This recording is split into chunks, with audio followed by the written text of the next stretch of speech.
tohle je tvůj funus.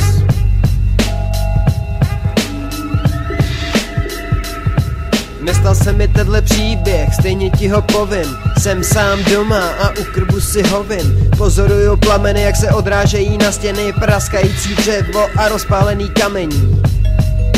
Najednou někdo zvoní, prořízlo se ticho, no opravdu a věř mi, byl někdo za dveřmi. Tak zvedám se z křesla, nálada mi klesla, co pak asi noc k mým dveřím přinesla. No já už běžím.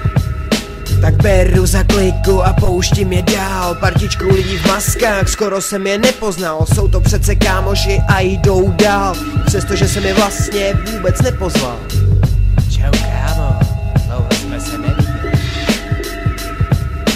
Tak rozjel se večírek na Halloweena, všude tekly proudy červenýho vína. Něco se mi ale nezdá, je to trošku psycho. Všichni v maskách okolo jsou pořád jenom ticho. Zírají na mě a já na ně, ale mám pocit, že jsem na špatný straně. No tak se zvedám, odcházím pryč, ale jak se zády otočím, zasekl se do mě rýč. Padám k zemi s rýčem v zádech.